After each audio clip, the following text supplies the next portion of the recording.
Komunikasi verbal. Komunikasi verbal adalah bentuk komunikasi yang disampaikan oleh komunikator kepada komunikan dengan cara tertulis maupun lisan. Dalam pelaksanaannya, komunikasi lebih mudah disampaikan secara verbal daripada non-verbal. Pertanyaan kedua, mengapa komunikasi verbal itu adalah komunikasi keseimbangan antara speaking dan listening? Jelaskan.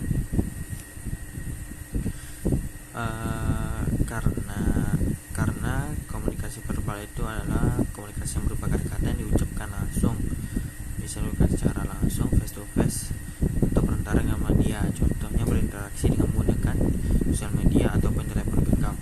Sedangkan komunikasi verbal melalui tulisan bisa dilakukan menggunakan media seperti surat, postcard, chatting, media sosial dan lainnya. Soal ketiga, ada 4 proses listening. Sebutkan dan jelaskan setiap bagiannya disertai contoh. Yang pertama yaitu sensasi. Secara fisik mendengar dan memperhatikan suara pesan.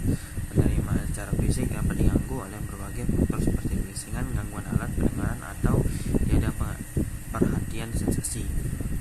Mengabaikan gangguan dan fokus pada pencatatan pesan-pesan suara di lingkungan.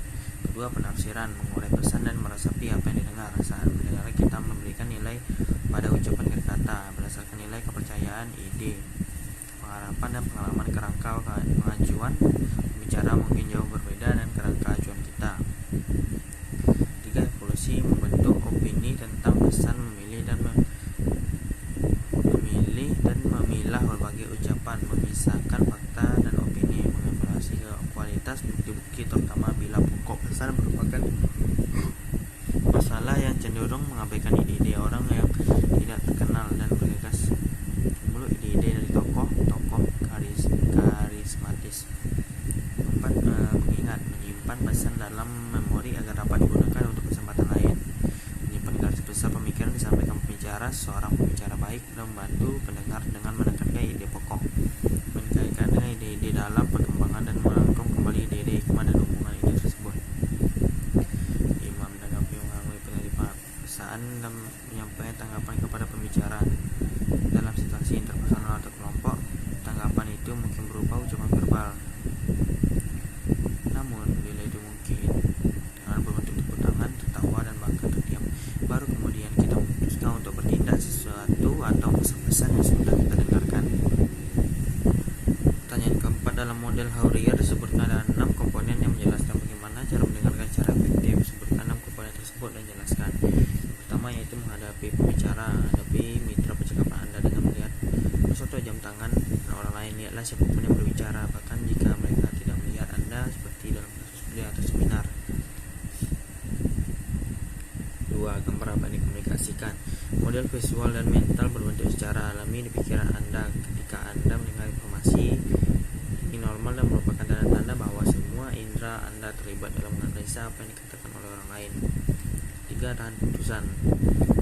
Terkadang kita hanya dapat mendengarkan untuk membantu mereka merumuskan respon, itu tidak aktif mendengarkan.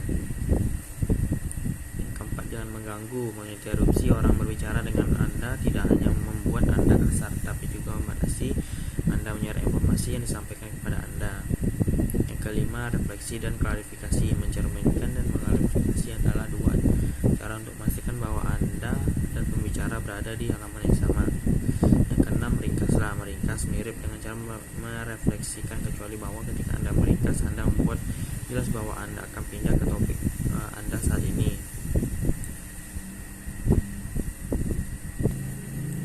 Yang kelima, ada 6 hambatan mendengarkan. Sebutkan dan jelaskan. Yang pertama yaitu membandingkan. Mendengarkan menjadi sulit ketika pasangan sibuk membandingkan siapa yang lebih cerdas, siapa yang lebih hebat, dan siapa yang lebih bekerja keras.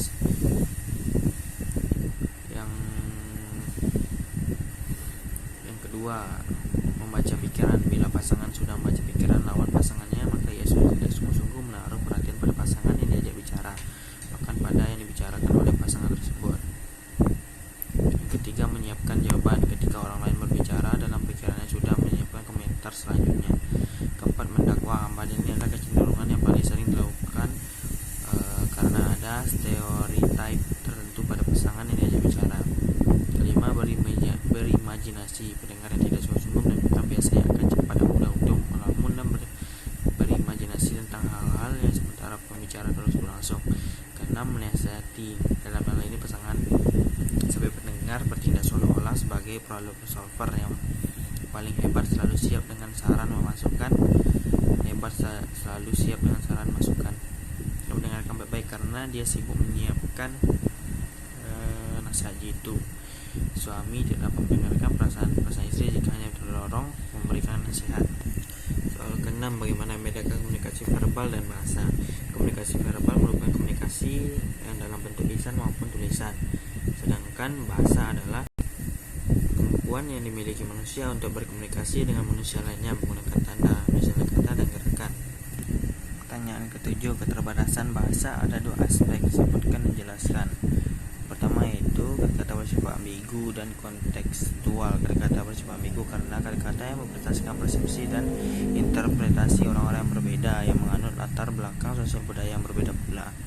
Yang kedua, kata-kata yang mengandung bias budaya bahasa terikat konteks budaya. Oleh karena itu dunia ini terdapat berbagai kelompok manusia dengan budaya dan sebudaya yang berbeda. Pertanyaan ke-8, bahasa terikat oleh konteks budaya, apa maksudnya? Maksudnya itu kata-kata yang berbeda namun bermakna yang secara sama, yang memiliki konsekuensi dua orang yang berasal dari budaya yang berbeda boleh jadi mengalami kesalahpahaman ketika mereka menggunakan bahasa yang sama.